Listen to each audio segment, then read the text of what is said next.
Question 2 exercise 3.1 का है on comparing the ratios a1/a2 v1/v2 and c1/c2 find out whether the lines representing the following pair of linear equations intersect at a point are parallel और coincident, ये हमें बताना है बस। यहाँ पास 3 pair of linear क्या दे रखी है, यहाँ पास में इक्वेशंस दे रखी है, ठीक है भैया। तो देखिए आपको पहले बात बताना चाहिए, उसके बाद आप इसको कर पाओगे। देखिए कॉन्सेप्ट क्या है यहाँ पर, कॉन्सेप्ट देखिए अगर आपके पास 2 लीनियर इक्वेशन है a1x है, यहाँ पे आपको 3 कंडीशंस पता होनी चाहिए। देखिए मैं यहाँ पे लिख देता हूँ इस तरह से, क्लियर है। देखिए पहली क्या है, अगर आपके पास है a1/a2 is equal to v1/v2 is equal to c1/c2 हो जाए, तो इसका मतलब तो सिंपली है यही कि जो लाइंस हैं वो क्या है, आर कोइंसिडेंट, दोनों ही भैया कोइंसिडेंट हो रही हैं। क्लियर है ये तुम्हारा? हाँ भैया बिल्कुल क्लियर है। लेकिन दूसरी कंडीशन है कि भैया a1/a2 is equal to b1/b2 है और नॉट इक्वल टू c1/c2 है, तो इसका मतलब हो जाएगा यहाँ से कि लाइंस जो होंगी ना वो क्या होंगी, वो होंगी भैया पैरेलल, ठीक है। एक और ध्यान रखना, तीसरा भी यहाँ पे वैसे जरूरत है नहीं, फिर भी मैं बता देता हूँ कि कहीं और जरूरत पड़ेगी। तो a1/a2 is not equal to, अगर b1/b2 हो जाए ना, फिर आगे मत देखना, c1/c2 मत देखना। यहाँ से आपको क्या पता चल जाएगा कि लाइन्स हैं वो क्या है, इंटरसेक्ट कर रही हैं, इंटरसेक्ट एट ए पॉइंट, एक पॉइंट पे इंटरसेक्ट कर रही है, और वो वहाँ पर 2 पॉइंट होगा, वो यहाँ पर यूनिक सोल्यूशन देगा, ठीक है। तो ये कॉन्सेप्ट आपको पता होना चाहिए, बस छोटा सा है, ज़्यादा बड़ा नहीं है। आपको ये याद है तो बड़े आराम से इसको कर जाओगे। फर्स्ट पार्ट में मैं सीधे a1 a2 और इनकी वैल्यूज लिखता है, क्योंकि आपको लीनियर इक्वेशन तो ऊपर दे रखे, लेकिन बोर्ड्स में आपको पहले इक्वेशन लिखनी है दोनों, फिर आपको a1 a2 निकालना है, ठीक है। तो पास क्या है 5x माइनस में 4y प्लस में 8 इज इक्वल टू 0 है, ठीक है। और दूसरी क्या है 7x प्लस में 6y minus 9 is equal to 0 है। तो यहाँ से अगर मैं देखूँ तो a1 की वैल्यू कितनी आ रही है, कंपेयर कर लो सीधे सीधे, और b1 की वैल्यू कितनी आ रही है -4, साइन के साथ लेके चलना, ध्यान रखना। c1 की वैल्यू है 8, ठीक है। b2 की वैल्यू 7 है, फिर b2 की वैल्यू कितनी आ रही है, b2 की वैल्यू आ रही है 6, और भैया c2 की वैल्यू आ रही है -9, ठीक है।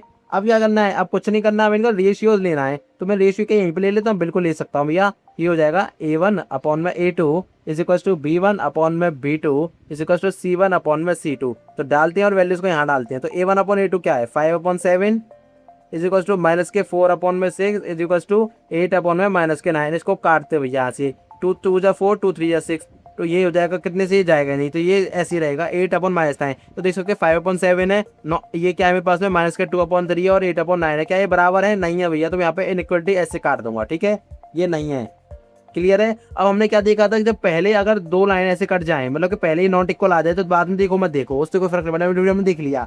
अगर ये इक्वल हो चाहे ना हो उससे फर्क नहीं पड़ता। तो मैं ऐसे क्या कहेंगे कि ये दोनों चीज़ हो गई ना, ये कंडीशन सेटिस्फाई हो गई, तो मैं ऐसे सीधे कह देंगे कि जो लाइन्स हैं वो क्या है, इंटरसेक्ट कर रही हैं, इंटरसेक्ट एट ए पॉइंट, एक पॉइंट पे कर रही हैं सिर्फ, ठीक है। यहाँ से हमें यूनिक सोल्यूशन मिल जाएगा, क्लियर है। अब बात करते हैं हमें दूसरे पार्ट की। फिर से यहाँ पास लीनियर इक्वेशन है 9x प्लस में 3y प्लस में 12 is equal to 0, 18x plus में 6y प्लस में 24 इज इक्वल टू 0, ठीक है भैया।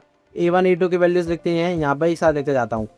a1 की वैल्यू 9, a2 की वैल्यू 18, b1 की वैल्यू 3, और यहाँ पर साइन के साथ लेके चलना। b2 की वैल्यू कितनी आ रही है पास में 6, c1 की वैल्यू है 12, और यहाँ पर c2 की वैल्यू 24, क्लियर है, क्लियर है भैया इतनी बात। अब अगर मैं इनसे रेशियो देखता हूँ तो a1/a2 is equal to b1/b2 is equal to c1/c2 में पहले इक्वलिटी लगा के चलता हूँ। मैं चेक कर रहा हूँ कि सब मान के चल रहा हूँ कि पहले ये मेरे पास इक्वल है, लेकिन बाद में क्या होगा उसको हम देखेंगे। 9/18 is equal to 3/6 is equal to 12/24, ठीक है। इन सबको काटो तो 1/2 आ रहा है, ये भी 1/2 और ये भी 1/2, तो हम क्या कहेंगे तीनों बराबर है, बिल्कुल है भैया। तो यहाँ से हम क्या कहेंगे, ये कंडीशन कौन सी हुई है, पहली वाली कंडीशन सेटिस्फाई हुई, तो इसका मतलब हम कहेंगे यहाँ से ये जो लाइन्स हैं वो क्या है, आर कोइंसिडेंट, ठीक है, कोइंसिडेंट हो गई लाइन्स, क्लियर भैया। हर पार्ट में जो लीनियर इक्वेशन है वो क्या है 6x minus 3y plus 10 is equal to 0, यहाँ पर है 2x minus y plus 9 is equal to 0। a1 की वैल्यू निकालते हैं, a1 की वैल्यू 6 है, फिर b1 की वैल्यू सारे लेके चलना -3 है, और c1 की वैल्यू 10, ठीक है। यहाँ पर अगर बात करूँ तो a2 की वैल्यू कितनी है 2, b2 की वैल्यू कितनी है -1 है, और c2 की वैल्यू कितनी है 9 है, ठीक है।